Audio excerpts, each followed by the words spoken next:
अब है वो उत्तर जो सारे जलते हुए प्रश्नों का उत्तर देगा, और वो पारलौकिक समाधान है। एक सिंपल लाइन है जिसके ऊपर विज्ञान भी काम करती है, जिसके ऊपर दर्शन भी काम करता है, जिसके ऊपर साहित्य भी काम करता है। ज्ञात से अज्ञात तक पहुंचने की एक विधि है। आप मानते हैं? जो ज्ञात है, जो है, उससे अज्ञात तक पहुंचने की एक विधि है। मूर्त से अमूर्त तक पहुंचने की एक विधि है, एक सिस्टम है, एक रास्ता है। कुछ समझ में आ रही है बात? आप जैसे पानी का तालाब है और तालाब में से 5 इंच की ऐसे सूंड निकल रही है, ऐसे सूंड, सिर्फ 5 इंच की ऐसे सूंड। हमें क्या लग रहा है अंदर क्या है? हाथी दिखा तो नहीं था ना, लेकिन कैसे पता किया? कुछ ज्ञात था, उससे अज्ञात तक पहुंच गए ना हम। कुछ ज्ञात अज्ञात तक का रास्ता हासिल कर लिया। ये जो दिख रहा है ये मूर्त है, ये जो दिख रहा है ये मूर्त है, ये सब जो दिख रहा है ये मूर्त है। इससे इसका पूंछा पकड़ के अमूर्त तक पहुंचा जा सकता है, ऐसा मानते हैं आप? साइंस भी तो ऐसे ही पूछती है। साइंस ने देखा होगा आपने, हर 20 साल बाद अपनी पिछली वाली बात में इंप्रूवमेंट करती है, ऐड करती है। हाँ साहब, हाँ ये वाली चीज थी, इसमें हम लोग ये अमिटमेंट कर रहे हैं, अब इसमें ये चीज ऐड कर रहे हैं, ये चीज अब आगे और बढ़ रही है। ऐसा विज्ञान भी करती है, ऐसा दर्शन भी करता है। सारे जलते हुए प्रश्नों का उत्तर इस ज्ञात से अज्ञात तक पहुंचने के रास्ते में छिपा हुआ है। मैंने जितने जलते हुए प्रश्न आपको बोले थे, उन सारे प्रश्नों का उत्तर आज जिस फिलोसॉफी से दे रहा हूं, वो विश्व की सबसे निखालिस, सबसे उत्कृष्ट और दुनिया में कहीं जिसका सानी नहीं हो। लेकिन जिस जैन फिलोसॉफी को आप जीवन में इतने सालों से जी रहे हैं, उसमें कितने प्राण हैं, वो कितने लोगों को जिंदगी में भी प्रैक्टिकल, वैज्ञानिक तरीके से आपकी हमारी जिंदगी में चीजों के आसानी से उत्तर दे देती है। वो उत्तर आज हम यहां से निकालने का प्रयास कर रहे हैं। अगले 20 मिनट बहुत सावधानी से और बहुत ध्यान से सुनिएगा। ये विश्व जलते हुए प्रश्न याद कर लेना, उनके उत्तर तक जा रहे हैं। उनके उत्तर क्या है? क्यों पिता पुत्र की तकलीफ है? क्यों व्यापार में घाटे हो रहे हैं? क्यों जिंदगी में हर बार जीरो शुरू कर रहे हैं? क्यों इतनी तकलीफें? क्यों इतनी बीमारियां? क्यों इतने धोखे? वो सारे प्रश्नों को रिमाइंड कर लेना और उसका उत्तर आएगा कर्म फिलोसॉफी से। कहां से आएगा? थोड़ा जोर से, आवाज नहीं आ रही, एक बार और जोर से। वो कर्म फिलोसॉफी जिंदगी में हमें कैसे अपने प्रश्नों के उत्तर तक पहुंचा सकती है, इसको ध्यान से सुनिएगा। और वो है ये विश्व जो ज्ञात है, इसमें कुछ तो दिखता है ना, समुद्र दिखते हैं, पहाड़ दिखते हैं, नदियां दिखती है, ये शहर के शहर दिखते हैं, ये विश्व दिखता है ना कुछ। इस दिखते हुए से नहीं दिखने वाली चीज तक पहुंचना है। जैसे मैं आपसे एक बात करूं कि भाई जब किसी चीज को जानना होता है तो पहले क्या ओवरऑल समेटो भाई, ओवरऑल कितना है। जैसे मैं आपसे पूछूं कार जो बनती है, कार ये मैक्सिमम किन किन चीजों से बनती है? इसका उत्तर क्या सबका एक होगा? एक नहीं होगा। जो जितना जान पाएगा, कोई कहेगा लोहे से बनती है साहब, रबड़ भी लगता है, प्लास्टिक भी लगता है। ऐसे मैं आपसे पूछ रहा हूं, किसी को तो ये पता होगा ना कि साहब टोटल इतनी चीजें लगती है, उसके बाहर का कुछ नहीं। किसी को तो पता होगा ना, यहाँ किसी को तो पता है ना कि ये विश्व जो है ये कितनी चीजों से मिलके बना है, उसके बाहर कुछ नहीं है। कितने लोग ये जानते हैं कि ये पूरा विश्व द्रव्यों का समूह है? कितने लोग जानते हैं? सब लोग जानते हैं। ये द्रव्य मिलकर ये पूरा विश्व मिला है, ये बना है। द्रव्य कितने होते हैं? आप में से कितने लोग ऐसे हैं जो द्रव्य नहीं जानते? नहीं जानते, नहीं जानते।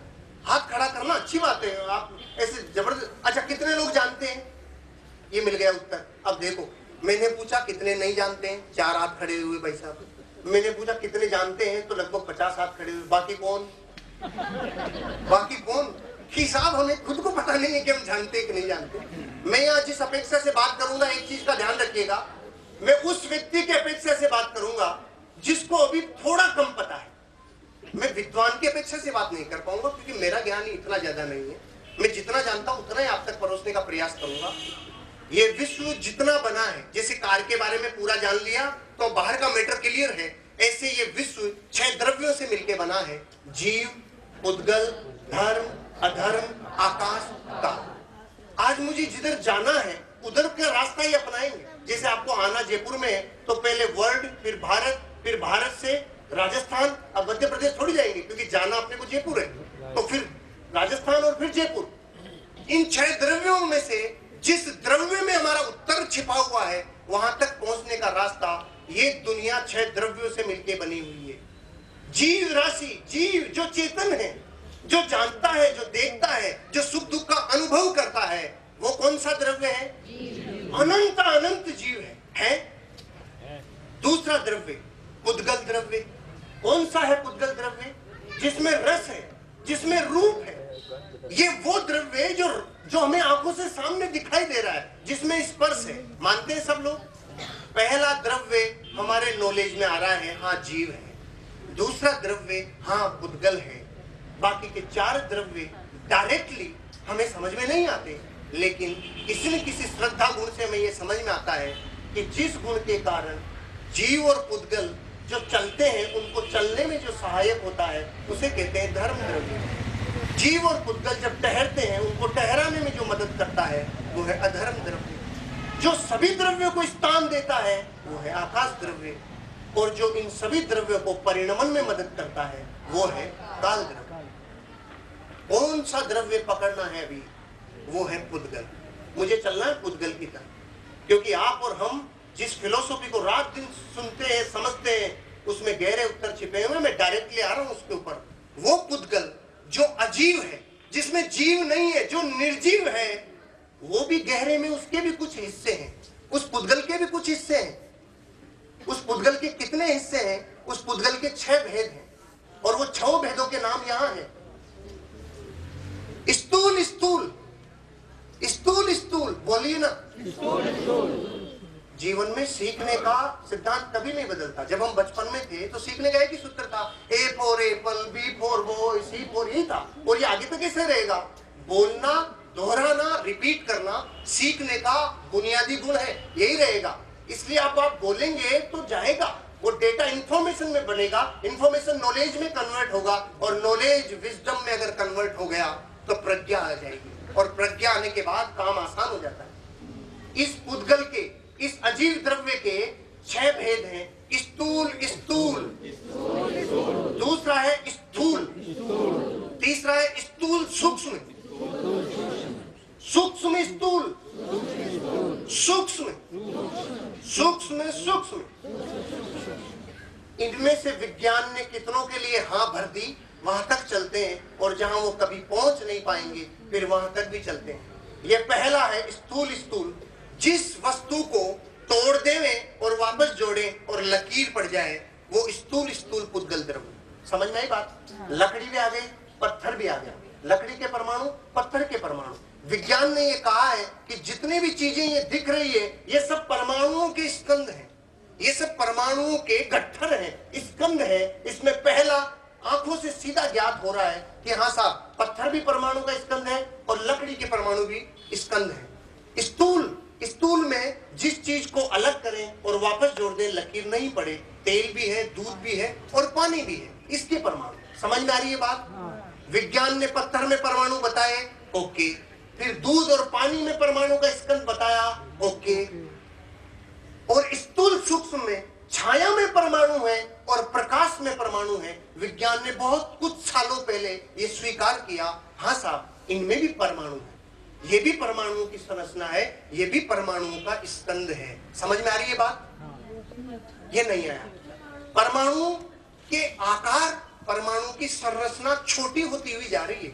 ये जो छाया है ना, ये एग्जिस्ट करती है, ये अस्तित्व रखती है, लेकिन ये जो अस्तित्व रख रही है, ये पकड़ में नहीं आ रही। ये दिख तो रही है, वो दिखते भी हैं, पकड़ में भी आ रहे थे, दूध, पानी, पत्थर, लकड़ी। ये छाया दिख तो रही है लेकिन पकड़ में नहीं आ रही। प्रकाश दिख तो रहा है लेकिन पकड़ में नहीं आ रहा। हम ज्ञात से अज्ञात की तरफ जा रहे हैं, हम मूर्त से अमूर्त की तरफ जाने का प्रयास कर रहे हैं, तो चीजें बहुत बारीक होती जा रही है। देखो आप, पहले स्थूल स्थूल था, डबल स्थूल, स्थूल स्थूल सूक्ष्म, फिर सूक्ष्म स्थूल, और अब सूक्ष्म और सूक्ष्म सूक्ष्म। यही तो बातें थी जो जिंदगी में एक आम आदमी से गहरे तक नहीं उतरी। अगर विज्ञान के मैटर को लेते हुए अगर आप समझ जाए, हमें रात दिन ये आभास हो जाए कि दिन में कितनी बार चीजें ऐसी हो जाती है, खबर में नहीं आती कि ये क्या एग्रीमेंट हो गया, और ये एग्रीमेंट कल परसों उदय में आने वाला है, 5 साल बाद उदय में आने वाला है। ये आने वाला है जो आज किया है, और जिस दिन आएगा उस दिन चौंके चौंकेंगे, उस दिन पूछेंगे ओ ये क्या हो गया, मेरा हाथ कैसे कट गया, मेरा एक्सीडेंट कैसे हो गया, मेरी गाड़ी कैसे डूब गई। उस दिन चौंके नहीं, एक सेकंड में जागृति आएगी, एक सेकंड में समता आएगी। ओहो बांधा हुआ था, आज उगने का दिन है। चल रहे आगे चल रहे। स्थूल सूक्ष्म, अब है सूक्ष्म स्थूल। विज्ञान ने कुछ वर्षों पहले बोला है हाँ शब्दों में परमाणु है, भाषा में परमाणु है, भाषा में परमाणु है, हवा में परमाणु है, ये इंद्रियों के जो परमाणु है ना, ये भाषा में हाँ आप ऐसे एक बार लगाएंगे ना शब्दों को तो आपके हाथ पे एहसास होगा आपको हाँ परमाणु है। आप कान में जब बोलते हैं बहुत जोर से तो बहुत तगड़ी बौछार होती है परमाणु की, जाके होती है ना। ये सब परमाणु क्या होता है, किसी भी पुद्गल द्रव्य का अंतिम अणु जिससे मिल के ये बने हैं।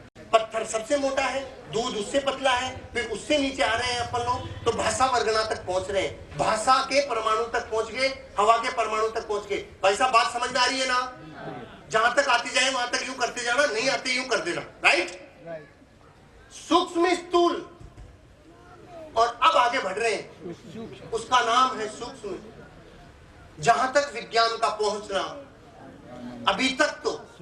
अभी तक तो दुर्लभ है, लेकिन विश्व के 150 से ज्यादा वैज्ञानिक जो ज्ञात हैं, जो नॉलेज में है, जिनके मेरे पास नाम है, वीडियो है, फोटोग्राफ है, उन्होंने जो मूवी बनाई है वो है, वो तो बेचारे आसपास पहुंचे हैं जिन्होंने कुछ बताया है।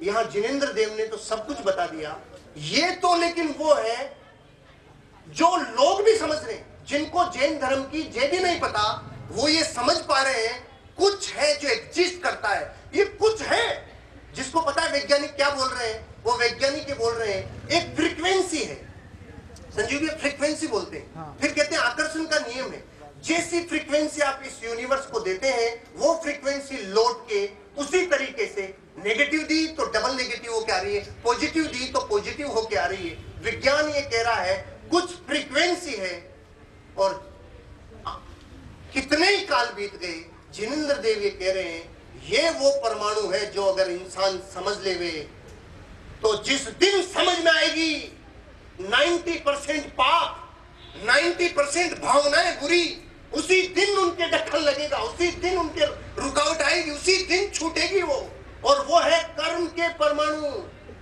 क्या है भाई साहब, आवाज में मजा नहीं आया क्योंकि इतनी गहरी घटना है ना, सालों से अनटच है। अच्छा चक्कर क्या है, दो तरह के इंसान हैं, एक आया एसी में से बैठ के और शरबत उसको परोस दी, और एक आया धूप में से उसको शरबत परोस दी। दोनों में से शरबत अच्छी किसको लगेगी, धूप वाले को। क्यों, बेचारा तपती दोपहरी से आया है। आप और हम जिस समाज से है ना, ये शरबत में से आया है, ये एसी में से आया है, इसको अचानक शरबत की वे, हाँ ठीक है। जो बेचारे तपती धूप में से आए ना, उनको पूछो जाके इस शरबत की वैल्यू क्या है, उनके जीवन जाकर देखो। जिनको जैन धर्म शुरू से नहीं मिला, जिनके जीवन में आया तो जीवन ही बदल गया, जिनकी दृष्टि सृष्टि सब बदल गई, जो धूप से है ना तपती से, उनको इस शरबत की वैल्यू बहुत आती है। लेकिन जो रात दिन ऐसी में रहते हैं वो शरबत उनके लिए नॉर्मल है। ये चौथा परमाणु, पांचवा परमाणु सूक्ष्म में कारमान वर्गणा, ये कर्म के परमाणु। और विज्ञान ये कह रही है साहब, है कुछ है जो फ्रीक्वेंसी है, कुछ है जो ब्रह्मांड में जा रही है। और जिनेंद्र देव कह रहे हैं भैया इस तीन लोक में कारमान वर्गणाएं ठसाठस भरी हुई है, और प्रति समय आके चिपक रही है, आके चिपक रही है, आके चिपक रही है। जितनी प्रकार की कर्म प्रकृतियां हैं, उनमें से जितनी इस काल में बंध सकती है, वो सारी कर्म प्रकृतियां आती है। जिस प्रकार का हम भाव करते हैं, इमीडिएट आकर वो चिपकती है। काय से चिपकती है, काय से चिपकती है, अपन ना लेते होंगे तो उतर जाती होगी ना। वो चिपकती आके कारमान शरीर से। जो 5 प्रकार के शरीर बताए गए हैं, उसमें एक शरीर है कारमान शरीर, जो जीव के साथ रहता है, जो आत्मा के साथ ही जाता है, जो आत्मा के साथ ही हर शरीर में जाता है, जो हर बार जीव के साथ जाता है। उस कारमान शरीर के कारमान वर्गणाएं आके चिपकती है, आके चिपकती है, आके बंधती है। और बंधने के बाद का जो प्रोसेस है, जो मैं आज आपसे बात करूंगा, वो प्रोसेस आपको ये बताएगा हाँ कुछ है जो विज्ञान से भी गहरा है, कुछ है जो और भी सूक्ष्म विज्ञान है।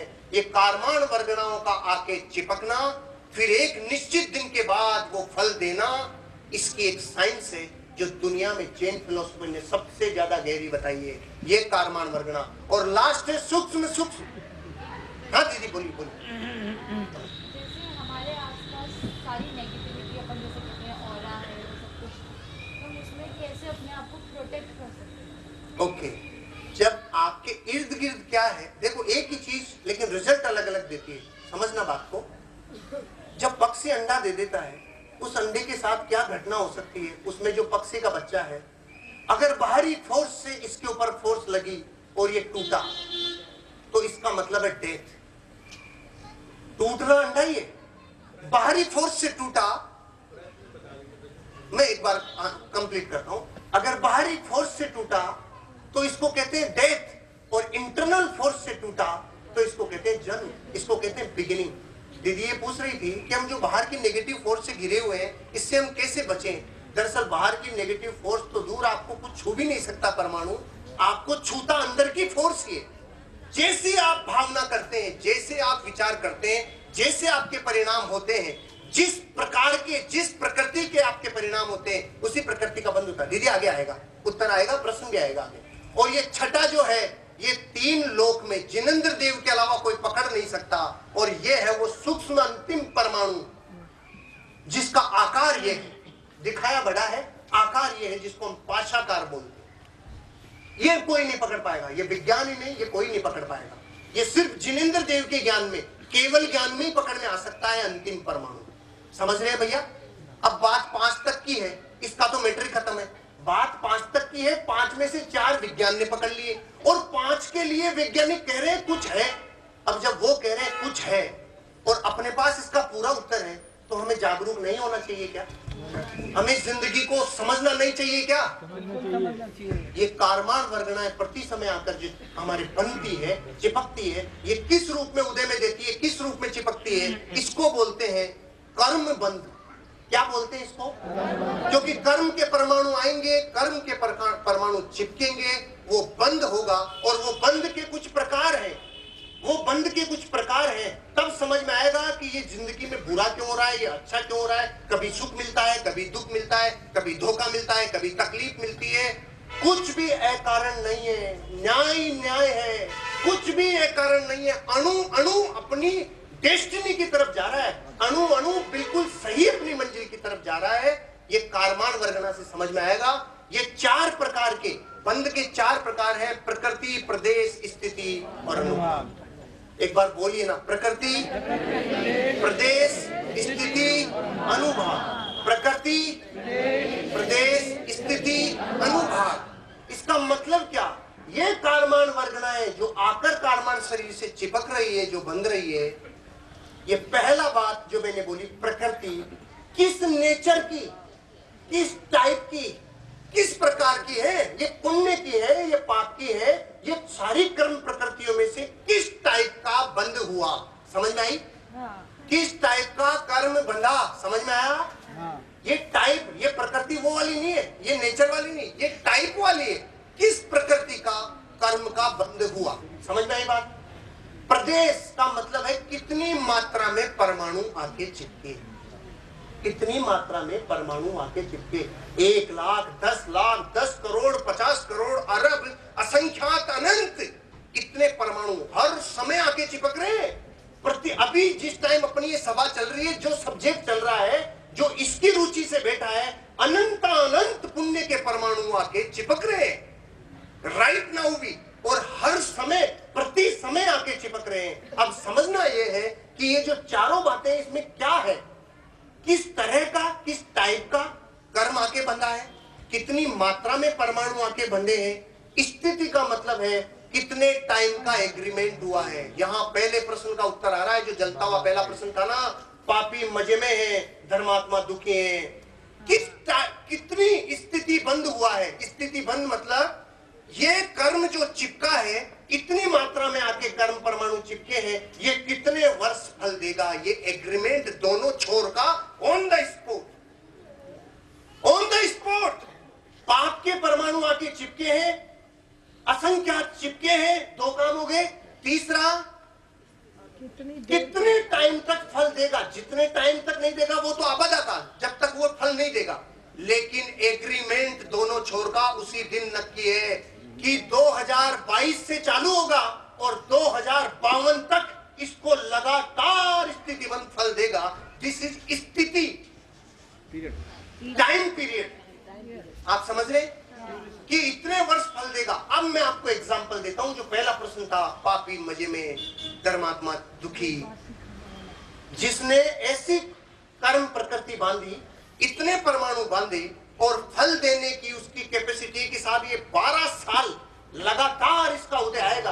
अब उदाहरण के लिए वो पुण्य के परमाणु थे और 12 वर्ष उदय में आएंगे। उन 12 वर्ष में वो कितने पाप कर ले, वो कितने बुरे काम कर ले, पूरी दुनिया इसी से भ्रमित होगी। क्यों? उसका पुण्य का जो उदय है वर्तमान में जो 12 वर्ष चल रहा है, उसकी स्थिति का एग्रीमेंट नक्की है भैया। उसको देख के मत बैठ जाना। वो जो अब कर रहा है उसका अगला स्थितिबंध अगली बार है, लेकिन वो 12 वर्ष फल देगा। वो एग्जाम्पल आसाराम ले लो आप। मुझे नहीं पता कि आज कोर्ट क्या डिसीजन देगा नहीं देगा, आई डोंट नो। मेरा किसी की भावनाओं को ठेस पहुंचाने का वो नहीं है, लेकिन मैं कहना ये चाहता हूं कि जितने वर्ष का एग्रीमेंट पुण्य का था, तब तक कोई दुनिया में माइकलाल बिगाड़ नहीं पाया। और ये और अनाउंसमेंट किया, जिस दिन मुझे पकड़ लोगे 5 करोड़ लोग आएंगे, मुझे पकड़ के बताओ, अरे भैया ये परमाणु का खेल है। जिस दिन पकड़ेंगे उसके बाद तो छोड़ेंगे ही नहीं, फिर वो अलग है, वो अलग है। स्थिति बंद का मतलब है कि जब आप भावना करते हैं, कर्मान वर्गना के चिपकती है, पाप की पुण्य की जो भी प्रकृति 148 कर्म प्रकृतियों में से इस काल में जितनी बन सकती है, ये भी अलग अलग है। ये विद्वानों से लेना भैया। मैं तो मेरी जिंदगी में जितने इंस्ट्रूमेंट से गाड़ी आगे चल जाती है ना, उतना जो सीखा हुआ उतना ही बता रहा हूँ। बाकी तो जो एक्सपर्ट है हमारे संजीव भैया, ताऊ जी और भी विद्वान है, इनसे सीखना गए। अच्छा, यहाँ ज्यादा गहराई वाले दिख भी नहीं रहे, मुझे चेहरे से लग रहा है साफ साफ। तो जो मेरे लायक है वो समझते चलना, राइट? किस टाइप के परमाणु कितनी मात्रा में कितने टाइम फल देंगे, स्थितिबंध समझ में आ गया। वो चाहे पाप का हो चाहे पुण्य का हो। और चौथा है अनुभाग। फल देने की ताकत जिसमें हो उसे कहते हैं अनुभाग। रस कितना ले रहा है, क्योंकि ये दो तो योग से बनते हैं। ये शरीर की चंचलता योगों से बनते हैं, स्थिति और अनुभाग कषाय से बनते हैं। जिस परमाणु को कर्म को बांधा उसमें कषाय जब की तो उसका अनुभाग और उसकी स्थिति ये ऑटोमेटिक आपको रिजल्ट बढ़ा देती है। ये 4 बातें समझ में आई साहब? पहले द्रव्य समझ में आए, जीव पुद्गल धर्म अधर्म आकाश काल समझ में आ गया। उसमें से 5 हटा दो, 1 पे आ जाओ, पुद्गल। पुद्गल 6 भाग है जिसमें हम लोग 5वें के ऊपर चर्चा कर रहे हैं। ये 5 खोजे गए हैं, विज्ञान ने भी नक्की किया है। कारमान वर्गना को किसी भी भाषा में समझाओ वो समझ गए। और एक मूवी है द सीक्रेट, ये मूवी आप देख लेना, 1.5 घंटे की मूवी है। द सीक्रेट में आपको ये पता चलेगा उन्होंने कारमान वर्गनाओं को किस नाम से बुलाया है। अरे वो मलेच, वो मांसाहारी लोग, वो समझ गए कि ये फ्रीक्वेंसी है। अपन कब समझेंगे कि ये कर्म बन रहे हैं, प्रति समय जो भावना भा रहे हैं, लोगों के लिए द्वेष कर रहे हैं, बुरा कर रहे हैं, भला कर रहे हैं, लोगों के लिए जो जो हो रहा है, ये स्थिति बंद आपको टाइम पीरियड तक फल देगा। प्रकृति, प्रदेश, स्थिति, अनुभाग। फिर 5वें में आके अब स्थिति समझ गए, प्रकृति, प्रदेश, स्थिति, अनुभाग समझ गए भाई साहब।